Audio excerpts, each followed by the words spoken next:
देवी दुर्गे उमा विश्व जननी मातु तारा, एक जगदम्ब तेरा सहारा।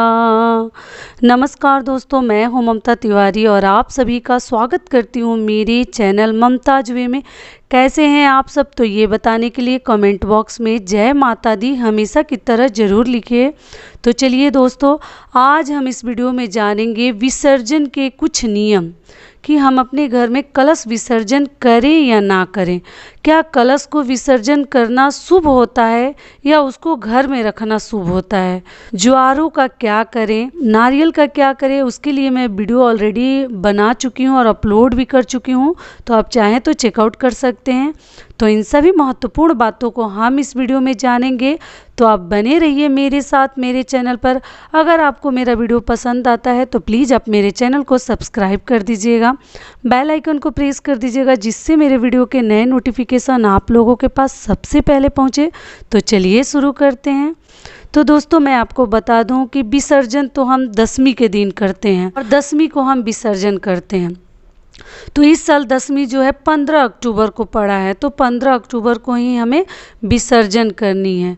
तो उस दिन विसर्जन में देखिए बहुत सारे लोग देखिए अपने अपने तरीके से लोग विसर्जन करते हैं और सबके यहाँ नियम भी थोड़ा सा अलग है, लेकिन मैं आपको बता देती हूँ। आपको मालूम ही है कि नवमी के दिन जो है हम नवरात्रि का हमारा समापन होता है। नवमी तिथि के दिन हमारे घर में हम हवन करते हैं, कन्या पूजन करते हैं और विसर्जन हमें नवमी के दिन नहीं करनी होती है।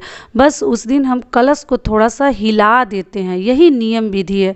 थोड़ा सा हिला दीजिए, लेकिन उस दिन ऐसे तो हिला देने से ही वो विसर्जन का जो नियम है वो हो जाता है। माता रानी हमारे घर से उनकी विदाई हो जाती है। लेकिन जितनी सामग्रियां हैं ना, आपको नवमी के दिन मतलब जो पूजा का चौकी है, कपड़ा है और भी जो सामग्रियां हैं, आपको उस दिन नहीं हटानी चाहिए। ऐसे तो घर हमारा खाली हो जाता है। जब माता रानी चली जाती है ना, तो जैसे लगता है कि बेटी की विदाई हुई है। घर बहुत बहुत बुरा फील होता है। घर एकदम सूना सूना सा हो जाता है। जितने चहल पहल 9 दिनों तक हमारे घर में नवरात्रि के दौरान रहता है, अचानक से घर हमारा सूना हो जाता है। तो वो विधि तो हमारी हो ही जाती है। हम सिर्फ कलश को हिला देते हैं, नारियल को हिला देते हैं। तो लेकिन आपको उस दिन मतलब पूरे सामग्री को उठाकर विसर्जित नहीं करनी। आपको दशमी तिथि के दिन मतलब दशहरा के दिन आप उसको विसर्जन कर दीजिए सामग्रियों को। तो उस सामग्रियों को हमें विसर्जन कैसे करनी है, कपड़ा का क्या करें, उस पर जो ही मतलब श्रृंगार के सामान चढ़ाए हैं, जो चावल कटोरी में भर के रखे हैं या ज्वारे रखे हैं, उनका क्या करें। आप लोग बोलते हैं कि नारियल विसर्जन कर दे, तो देखिए नारियल को विसर्जन तो नहीं करनी चाहिए। लोग 2-2 नारियल भी चढ़ाते हैं, एक माता रानी के पास भी चढ़ाते हैं, एक कलश पर भी चढ़ाते हैं। तो हमारे तरफ तो देखिए जो नियम है वही मैं आपको बताऊंगी। हमारे घर जो होते आ रहा है, हमारे मतलब राज्य में जो होता है कि ऐसा माना जाता है कि उस कलश के नारियल को कभी भी हमें विसर्जन नहीं करनी चाहिए।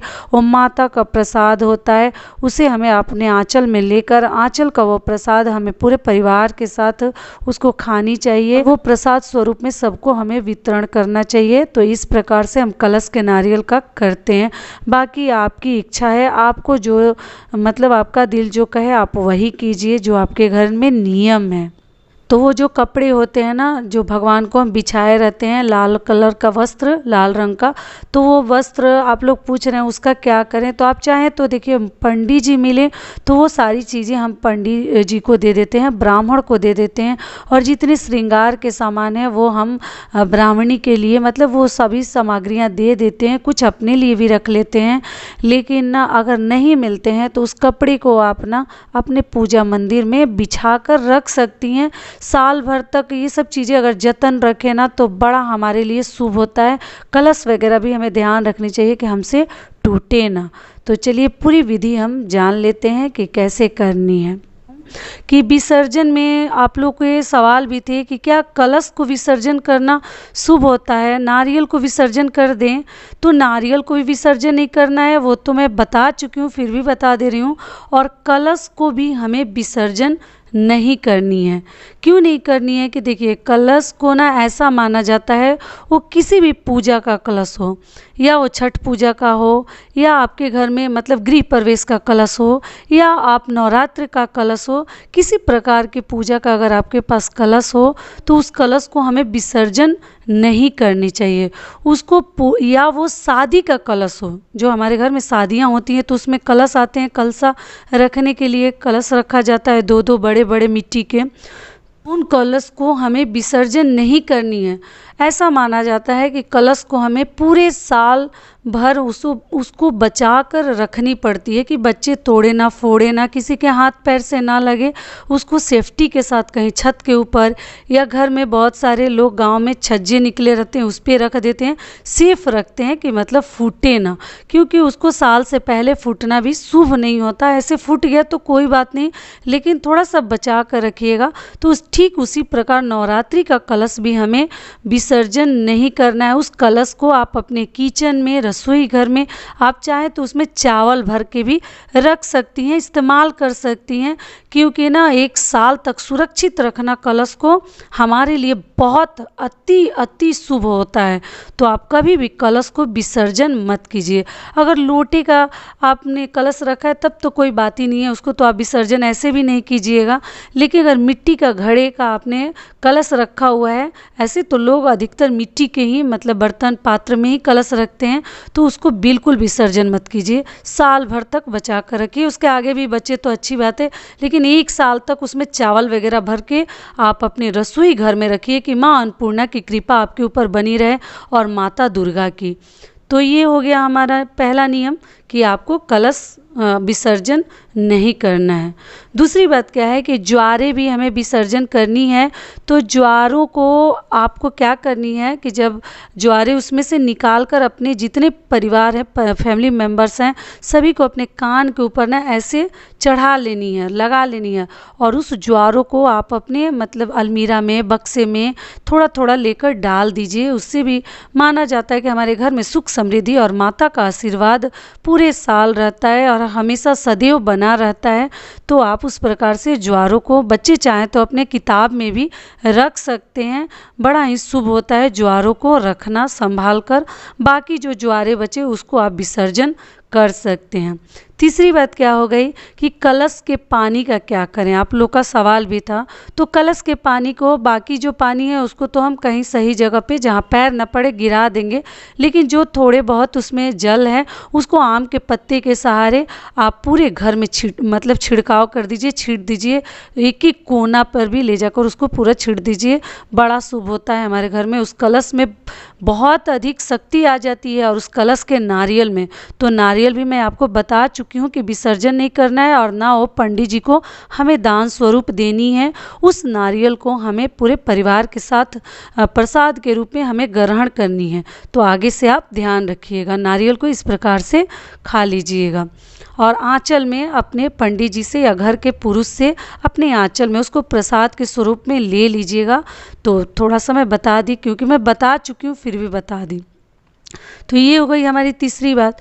चौथी बात क्या है कि आप लोग बोलते हैं कि दीदी वो विसर्जन की सामग्री का क्या करें, फूल और वहाँ पर जितने पान के पत्ते, सुपारी वगैरह है, तो उन सभी चीज़ों को देखिए, आजकल नदी और तालाबों को ना गंदा करना भी सही नहीं है। जो सरकार है उनका भी ये ऊपर से ऑर्डर है कि कहीं भी नदियों तालाबों को हमें गंदा नहीं करनी चाहिए। ये बात तो बिल्कुल 100% सच है कि उसमें हमें ऐसे सब चीज़ें नहीं डालनी चाहिए। तो क्या कीजिए आप कि अगर ऐसा कोई जगह मिले जहाँ कोई जाता ना हो, जंगल वगैरह हो, बांस का जो झाड़ियाँ वगैरह हो, वहाँ भी उन सभी चीज़ों को आप रख के आ सकते हैं। जो ज्वारे के मिट्टी हैं, बाकी ज्वारे जो हैं उनको आप रख के आ सकते हैं। और आप ना या तो आप कोई ऐसा जहाँ किसी का पैर न पड़े, मतलब ये ध्यान रखनी है जहाँ किसी का पैर न पड़े। नहीं तो अगर आपका वैसा घर है, थोड़ा सा जगह है, तो आप ना एक गड्ढा खोद कर उसमें जितने भी फूल, माला, रोली, चंदन, जितने भी मतलब विसर्जन वाले सामग्री हैं, माता को जो चढ़े हुए चीज़ें हैं, आप वहाँ से सभी कुछ, बाकी प्रसाद वगैरह आप उठा लीजिए, श्रृंगार का सामान उठा लीजिए, जो पंडित जी को देना है उनको दे दीजिए। फूल, पत्ती, पान के पत्ते, सुपारी वगैरह जो है उसको आप मिट्टी का गड्ढे खोद कर उसमें डालकर उनको दबा दीजिए और विसर्जित कर दीजिए। इस प्रकार से आपको विसर्जन करनी है, जो कि मैं पूरी विधि आपको बता दी। अगली बात क्या है कि आप लोग पूछते हैं कि दीदी ज्वारे हमारे ना बहुत अच्छे नहीं आ रहे हैं, तो इसके लिए हम क्या करें। तो देखिए, ज्वारे जो हैं कभी कभी मतलब ना उस बीज के ऊपर भी डिपेंड करता है कि बीज कैसा है। अगर बीज जो है बहुत ज़्यादा मोटा नहीं रहता, अच्छा क्वालिटी का नहीं रहता, तो भी हमारे ज्वारे जो हैं अच्छे नहीं आते हैं, वो मतलब बहुत हरे नहीं होते हैं। एक चीज़ आपको ध्यान रखनी है कि रोज़ सुबह पूजा करने जब आप बैठ रही हैं तो थोड़ा सा पानी का छिड़काव ज्वारों पर डेली प्रतिदिन आपको करनी चाहिए। इससे भी ये हरे भरे ज्वारें सामने आती हैं और वो बहुत अच्छे से मतलब उगती हैं, ज्वार बाटिका जो है बनता है हमारा। तो आप ऐसा कीजिए। और मान लीजिए कि अगर आपकी ज्वारें बहुत अच्छे मतलब नहीं हुई हैं, बहुत ग्रीन आपको हरी नहीं दिख रही हैं, तो आपको बिल्कुल नहीं घबरानी चाहिए कि इसका हमारे ऊपर क्या प्रभाव पड़ेगा, माता का मतलब इससे माता खुश हैं या नाराज़ हैं, या हमारे ऊपर कोई ऐसा समय तो नहीं आएगा, आप लोग इतने ज़्यादा डरते हैं। बिल्कुल ऐसी बात नहीं है। ज्वारे जो हैं वो बीज की वजह से भी किसी किसी के बहुत अधिक सुंदर मतलब ज्वार बाटिका बन जाते हैं, और किसी किसी के थोड़ा सा हल्के मतलब वो आते हैं और थोड़ा सा पीले रंग के हो जाते हैं। तो इसमें कोई घबराने वाली बात नहीं है कि क्यों ऐसा हो रहा है। आप एकदम निश्चिंत रहिए और थोड़ा सा पानी का छिड़काव वगैरह करते रहिए, और आपके भी ज्वारे जो ही हैं, जितना ही में आप अच्छे सच्चे दिल से और श्रद्धा से जो पूजा पाठ करिए, आप समझ लीजिए कि माता रानी उससे आपके ऊपर बहुत अधिक प्रसन्न है। तो इस बात की चिंता आपको छोड़ देनी चाहिए। तो यही हमारे कुल नियम थे जो मैं सोची आपके साथ शेयर कर दूं। आप लोग के बहुत मतलब डाउट भरे सवाल आते रहते हैं, आप लोग बहुत चिंता करती हैं। ऐसा कुछ चिंता करने वाली कोई बात नहीं है। और जो माता का वो जो ज्वारे वाले प्रसाद है, उसको पक्का अपने बक्से में और अपने घर के अलमीरा वगैरह में 2-2 4 पत्ते 5 पत्ते निकाल कर डाल दीजिएगा, और इस प्रकार से अपनी पूजा को संपूर्ण कीजिए। अपनी विसर्जन विधि को पूरा आपको संपूर्ण करनी है। तो आशा करती हूँ, उम्मीद करती हूँ कि इस वीडियो से आप लोग को थोड़ा सा लाभ मिलेगा। तो फिर मिलती हूँ एक नए वीडियो में। तब तक के लिए नमस्कार। स्वस्थ रहिए, सुरक्षित रहिए और प्रेम से बोलिए जय माता दी।